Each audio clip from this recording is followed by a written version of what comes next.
Hi everyone and welcome back to my channel. My name is Aldine and today we'll be discussing managing borderline personality disorder triggers in everyday life. Now, as persons with BPD, we go through intense emotions. These emotions are even more so intense when we are triggered, and it can be difficult to manage these triggers and emotions. But I have learned some strategies to better cope with these triggers. And today I'm going to share some tips and strategies to help you to better manage your triggers. With that being said, let's get right into it. All right, so tip number one. The first thing you have to do is identify your triggers. So think about the situations, the people, the experiences that cause these intense emotions within you. Once you're able to identify the source of these triggers, then you'll be better able to manage them. So when you identify these triggers, get a journal or a notebook or a notepad and write them down. And write down what you believe causes these emotional rise-ups within you. Once you have done this, you will be better able to create a strategy to cope or overcome these triggers. For instance, when I was younger, I used to be triggered whenever I would call someone and the phone would ring several times and no one would answer. If I did that twice, I was like, wow, this person hates me, or what did I do wrong, or I'd get all emotional. But after journaling, I realized that it was focusing on being rejected. As you know, as a person with BPD, rejection is one of our main issues that can trigger us. So in doing that now, learn to reframe my process. When I came across situations like this, when I made a call, I changed my thought process, and instead of thinking that they are avoiding my call or they just didn't want to answer me, I would look at it in a more positive way, such as, oh, maybe they're not by their phone, or maybe they're sick. I'd look at it in a positive way, reframe it, and I wouldn't be triggered. So that is just one instance. That is just one strategy. But I'm just saying, once you know that, so if you know the trigger, you can then avoid the situation, avoid the people, or reframe your thought process. All right, so onwards to tip number two.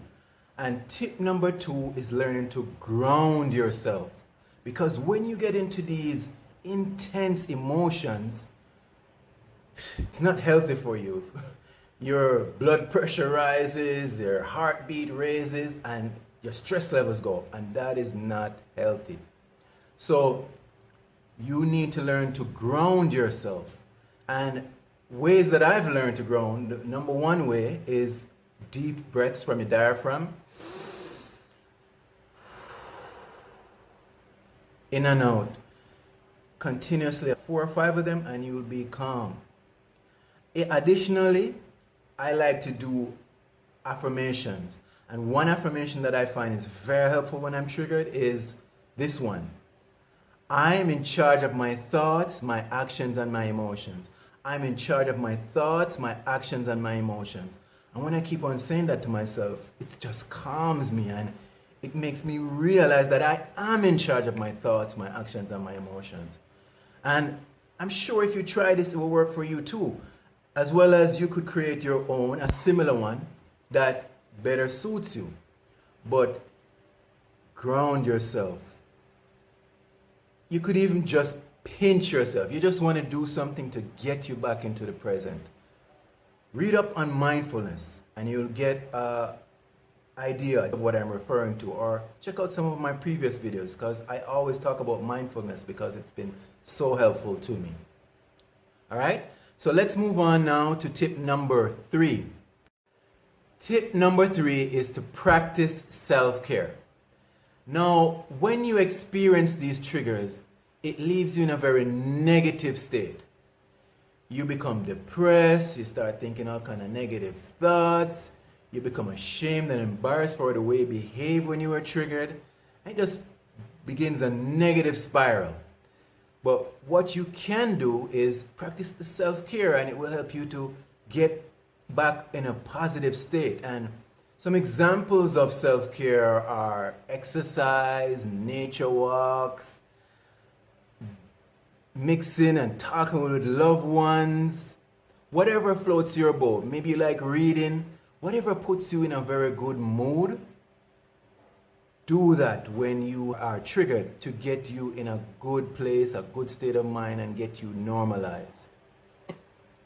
For me personally, what works for me is to go for a walk, a long walk in the sun where there's a lot of nature, and that just relaxes me and makes me feel great, and I start to just forget about all the triggers and all the negative stuff in my life. So you do what's best for you. Tip number 4, seek support. Now, for some persons, this step may not be necessary. The tips I mentioned, tips 1, 2, 3, may have helped you enough to calm from your trigger and normalize yourself without even using this step. But for others, especially the persons who are just starting on their BPD journey, that may not be enough.